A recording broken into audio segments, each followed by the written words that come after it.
Eh bien, nous allons aujourd'hui discuter de clubs qui ont cette forme-là. C'est ce qu'on appelle des Super Game Improvers et c'est fait pour les néophytes et les débutants. Mon cher Quentin, comment vas-tu? Bien et toi, mon cher Très bien, c'est un plaisir que de faire cette sélection des fers pour néophytes et débutants. Voilà, au-delà de 45. Voilà, alors néophytes, on avait précisé dans nos sélections que bien sûr on leur recommandait davantage tout ce qui était Kits, voilà, comme le kit Wilson, Inesis, Inesis, il y a pas mal de Boston, il y a voilà. beaucoup de marques qui font ça.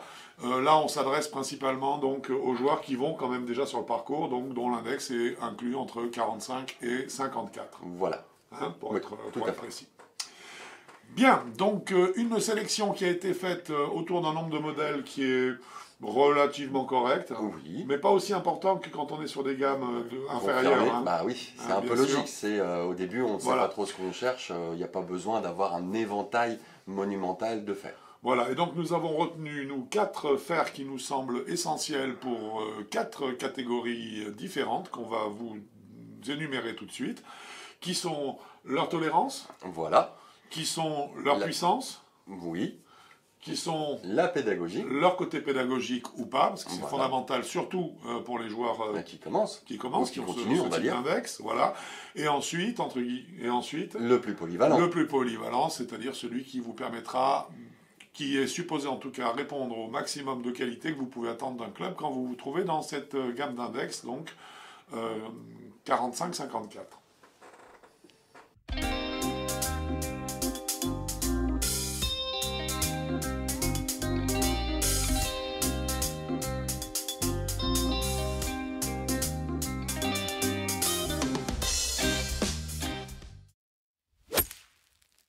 Nous commençons cette sélection par le club le plus tolérant. Oui. Alors c'est évidemment je dirais un critère fondamental.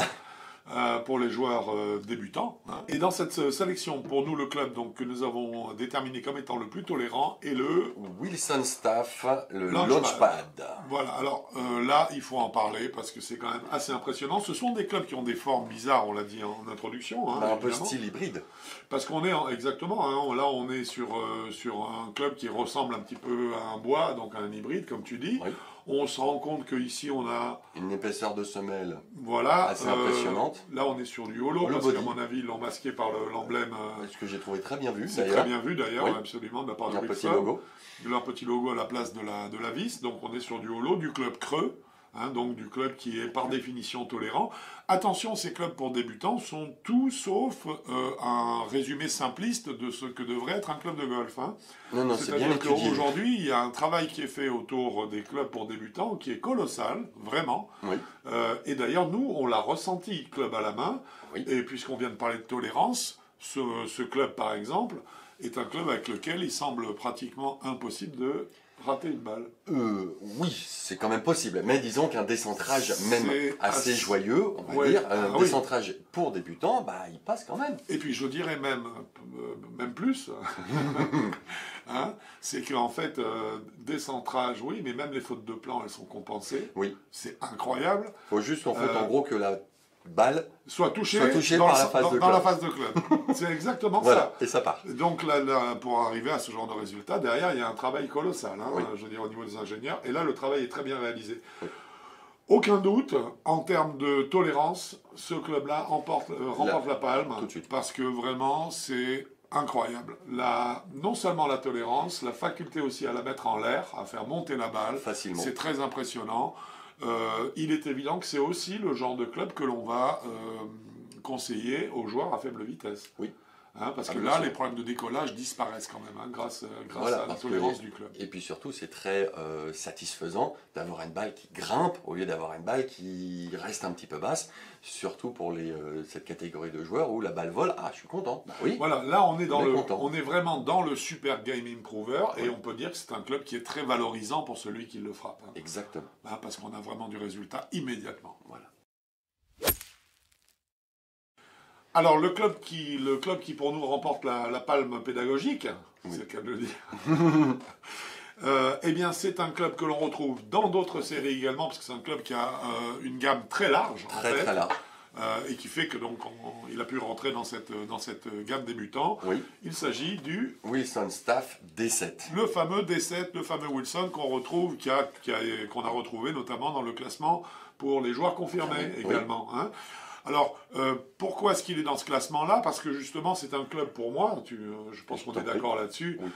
C'est un club qui, lui, n'est pas un super game improver, c'est un game improver, c'est un cavity back classique. Voilà. Donc, en fait, c'est un club qui fait la jonction parfaite entre la gamme du super game improver et la gamme suivante que va affronter le joueur qui progresse, à savoir le game improver qui l'amènera dans la catégorie des joueurs confirmés cette fois. Voilà.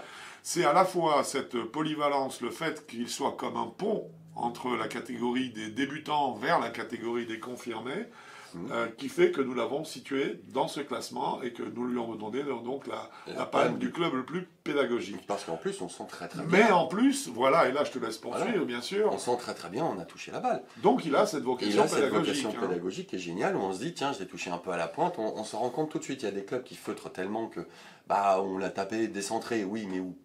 Bonne question.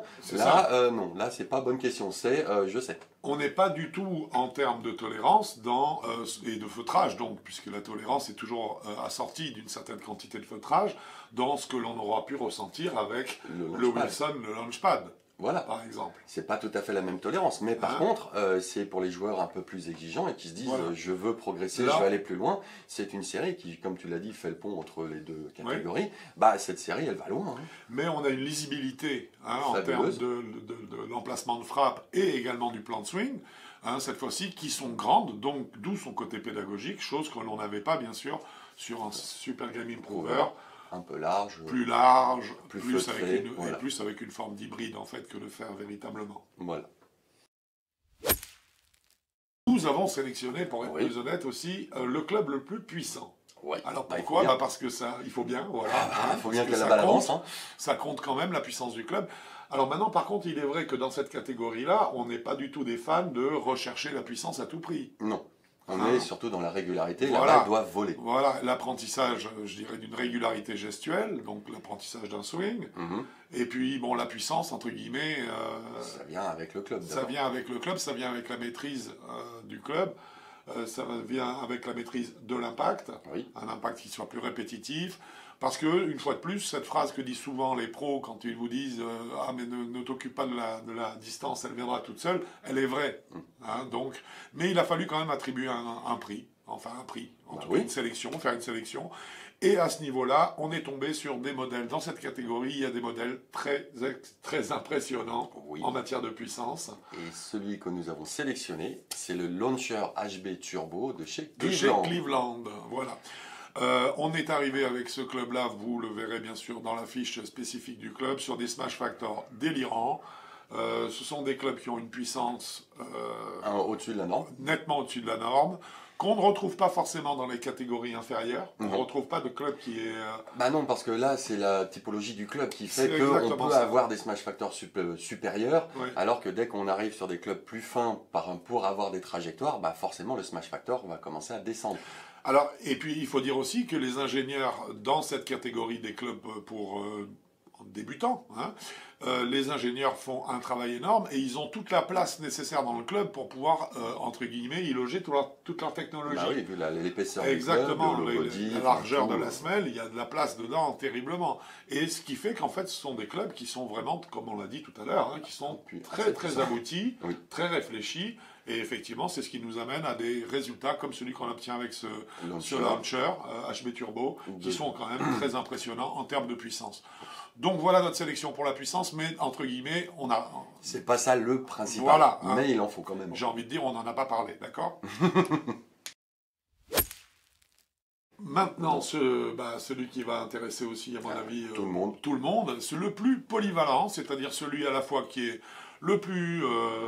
qui n'est pas forcément le plus tolérant, mais qui a le meilleur score, je dirais, sur plusieurs domaines, globalement, qui sont la tolérance, la puissance, et là un peu la pédagogie. Un petit peu la pédagogie, la facilité à mettre la balle en l'air, parce que ça compte aussi. La facilité de jeu. Voilà, et puis bien sûr, par contre, qui sera assorti d'un feutrage obligatoire, parce qu'on ne peut pas avoir toutes les qualités et sans hériter malheureusement de cet aspect-là également. Le vainqueur, clairement, c'est une fois de plus le BB21 de Big chez Bertha Callaway. 21 de chez Callaway. Oui, que veulent. Alors, un club, tu vas nous en parler en termes de sensations, un club qui nous a donné des résultats assez impressionnants. Ouais. À la fois au niveau puissance, puisque les Smash Factor, là encore, on vient de dire. Là, on atteint des choses carrément pas fréquentes, hein, des fer 7 avec des Smash Factor de 1,45, voilà, tranquillement. Tranquillement. Des fer 5 avec des Smash Factor d'hybrides, c'est vraiment très très très impressionnant. Voilà, facile à jouer. Très facile à très facile à jouer, ouais. facile, voilà. Au niveau tolérance, il y a mieux, mais il est quand même très très efficace. Super efficace, voilà. Ça il n'y a rien à dire en termes de tolérance, il y a un gros travail qui a été fait au niveau de justement du moment d'inertie, de l'équilibrage du club. On a une très très bonne résistance au coup décentré. Voilà, les trajectoires de balles sont bien feutrées elles aussi, c'est-à-dire qu'un fade, un draw, c'est balle droite quasiment. C'est balle droite pratiquement à tous les coups. Hein. Voilà. Ouais. Donc vraiment là, la polyvalence du club est complète. Oui, absolument. Donc c'est pour ça que pour lui c'est aucun doute. On est bien dans les SGI, dans le Super Game Improver, et c'est bien ce que Callaway confirme dans son découpage des différentes gammes. Oui. Il n'y a aucun doute, c'est bien lui, ce Big Bertha 21, qui est le club le plus polyvalent de cette sélection. Cette sélection 2020 pour les fers pour débutants, c'est-à-dire joueurs dont l'index est entre 45 et 54, est maintenant terminée. J'espère que vous y avez trouvé du plaisir et puis également des informations pour savoir vers quel type de club vous deviez plutôt vous orienter pour votre prochain achat. Voilà. Mon cher Quentin, n'hésitez pas à vous abonner à notre chaîne, ça se passe par ici. Et puis aussi, un petit pouce en l'air. Ça nous fait de plus en plus plaisir en fait. Oui. Hein, on a pris goût. Oui, hein. Exactement.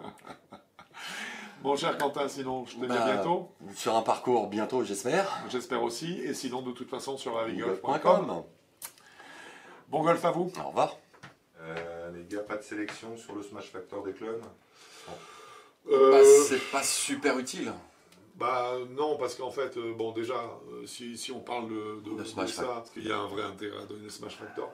Et puis sinon, c'est vrai que le Smash Factor, si on l'avait pris comme base, critère de sélection uniquement, à ce moment-là, on avait le T-Rail qui était tout seul, qui rentrait en premier. Ah ouais, parce que le T-Rail de Cleveland. Non, de Cobra. De Cobra, pardon. Le T-Rail de Cobra. Il rentrait parce qu'en Smash Factor, c'est délirant. On a fait, je crois, 1,49 avec le fer 5, je crois. Ouais. C'est un Smash Factor de driver, c'est énorme. Et pourtant, alors que c'est un Super Game Improver, nous, on a estimé, quand on l'a frappé, que les trajectoires de balles étaient trop basses. Pour les longs fers. Sur les longs fers moyens et longs. Moyens et longs, parce qu'on avait dit que c'était surtout sur les wedges fer 9. Il a collé fer 8, ça grimpait, oui. Voilà, mais après, on a dit non, c'est trop bas, trop tendu. Justement pour la catégorie. Voilà.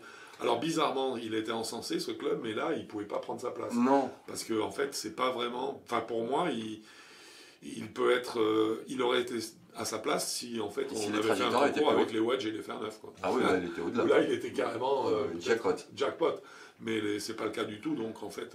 non, fer 5, c'est un peu tricky à jouer. S'il est trop bas, ça avance pas, quoi. S'il n'y a pas de vitesse... Tu vas pas demander à un débutant de taper un coup de fer 5 pour commencer, tu vois ce que je veux dire? Non. Le gars, même l'hybride était trop petit. Enfin, trop bas. Ah, trop bas. C'est dommage. Non, parce que sinon, les Smash Factor, ils étaient...